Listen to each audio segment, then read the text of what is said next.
Here's Matt in Phoenix. We head back to the phones at Open Line Friday. Hi. Hi, Rush. Dittos. I've been Thank you, sir. listening since '93, so quite a while now. Just want to say, just real quick, I know you don't like all the compliments, but excellent talk show host. I can see your professionalism, and I really appreciate it. If on a scale of 1 to 10, radio talk show host, you'd be the 10. Everybody else scores about a 4. Well, I really appreciate that. But more than anything, let me tell you what I do not take for granted. You've been here since 1993. That is a long time, and I really appreciate that. You cannot know what it in. I'm getting older. Yeah. So, but you've stayed here as you've gotten. That's the great thing. It's an amazing thing to me, and I don't take it for granted. Is my point. I really appreciate that. You're welcome. It's you put on a great show, and but here's the thing: is we're not going to agree on this issue I'm going to talk about, and actually my views have changed over the years, but I won't get into that. I used to be very, very conservative, and just recently I've become kind of on the other side. But anyway, the point of my call is to say that the CNN town hall thing and all the anger and vitriol that's coming from the anti-NRA, anti-gun lobby, I think is a valid part of the argument. Meaning, this is outrageous what happened to these kids. And it's outrageous that it keeps on happening. In October, we had the Vegas shooter, shot 800 some odd people. We've got, the Texas shooting where he killed all those people in the church. And then every year there's 3 or 4, and they're horrible. People are getting tired of this, and they're looking for a solution. Now, armed guards in the schools, that's a good temporary solution. But do we want to live in a society where the solution to gun violence is more guns? Because that's just going to add. I mean, do we want to live in the Wild West where everybody's got to be packing heat all the time? I'm so glad that you called him. Can you hang on through the break? Oh, absolutely, Because I addressed this in some detail last week, and I'm going to run by you everything I said in case you probably missed it, because I dealt with every question that you have just asked, and in my humble estimation, blew it to smithereens. But we'll run through it again, because you're asking what a lot of people think are very sensible questions. I don't think they are, but a lot of people do, and so we will address them. If you hang on, we'll be right back. Don't go away. And we are back, and we have with us Matt in Phoenix, a listener since 1993, began as a conservative, and the program's turned him into a leftist on certain issues. You're still there, right? Yeah, I'm listening. And great bumper music. That's one of the things that I always loved about your show. Bumper music's great. But the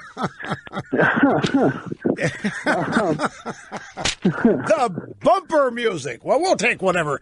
Again, I just want to restate. By the way, Matt, look, one thing, Matt, because of the phone circuit, you and I cannot hear each other when we're talking at the same time. It's not your fault. We have a phone system that if you're on cell, it's like you're on a speaker, and when you're talking, your own speaker's blocked out. You can't hear reaction. So take a pause now and then. Nobody's going to shortchange you on time, okay? Nobody gets hung up on this. Nobody gets hung up on this program. Well, I mean, not usually. It doesn't happen. Well, I'll try not to be one of those that gets hung up on. But even if that were to happen, it's been I'm actually tickled to death that I'm talking to you. I can't believe this is happening. Right. But, yes, okay. So Matt is calling to tell me how he wants to explain the CNN rally that he thinks was justified, and he wants to explain to me why it was. I think it was garbage. I think it was a disgrace. I think it was an example of what happens when people are indoctrinated and propagandized. And the anger on that show last night or whenever it was totally worthless and misplaced. You said people are angry. That was unjustified. They're angry. People had nothing to do with anything that happened in that high school. Well, hey, if you look at it from the point of view of, if you think that part of the problem with all the gun violence that we've had in this country, from a leftist perspective, is just the sheer number of guns out there, right? And so it's going to be unavoidable for the crazies to be able to get a hold of one. And I have this isn't exactly towards the CNN thing, but it's related in the sense of the anger that's out there, the outrage that these kind of shootings and these senseless murder keeps going on again and again and again and again. And right. Let me address that. I think there is American people out there, they're sick. They're sick of it. Understandably, everybody is. I'll tell you what I'm sick about is we don't do anything to stop it. We haven't done a single thing to stop it, and there's not one idea that has come from any Democrat that will stop it. That's what makes me mad. Let's go through some of the questions you asked. You said, do we really want to live in a society where a solution to a problem is more guns in schools? And then you talked about how all these other school shootings and nothing has changed. And bingo. Do you think maybe, Matt, that it's time to realize this is our society?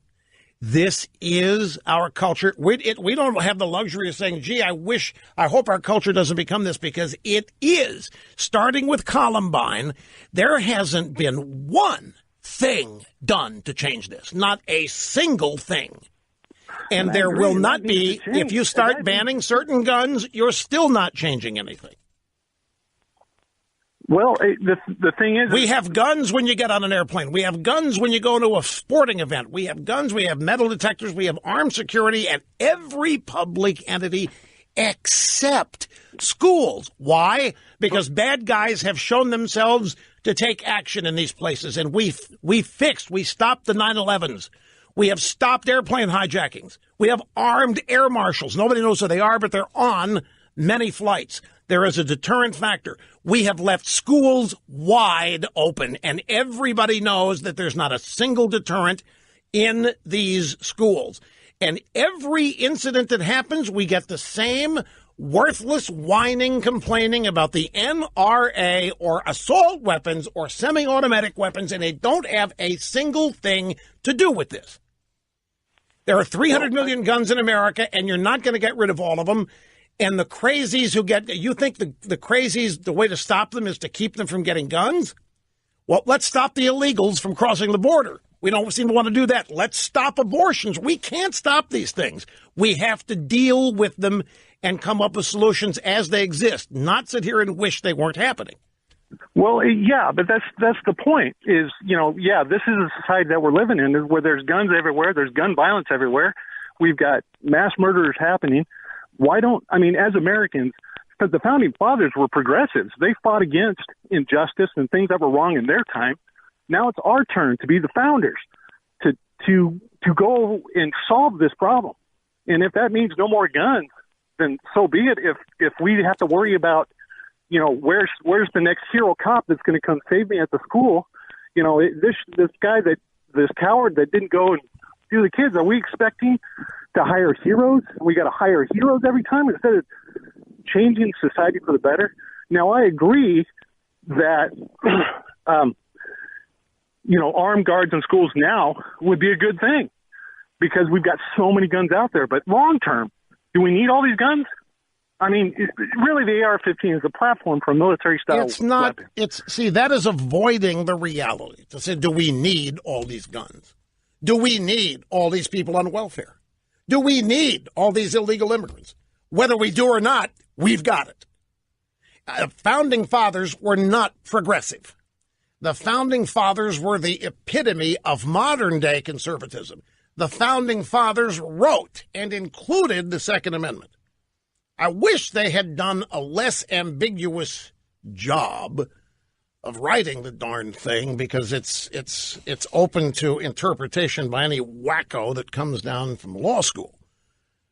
But we're not dealing with the reality of what's going on in schools. We're dealing with the reality that happens in airplanes. We're dealing with the reality that happens in so many other areas where there is wanton crime. But in the schools, we're not doing a thing. And I'm going to tell you something, Matt. I think the American left likes the opportunity to advance their agenda presented by these episodes. They don't like the killing. They don't like any of that. But the opportunity to once again scream at the NRA. NRA, nothing to do with this. Donald Trump and the Republican Party had nothing to do with this. And yet, the CNN so-called rally was nothing more than an anti-Trump, anti-GOP, anti-NRA rally. It had nothing to do with solutions. At best, it was televised therapy. At best, it was televised catharsis. But it had nothing to do with dealing with this problem realistically, and it had nothing to do with any solutions that are workable.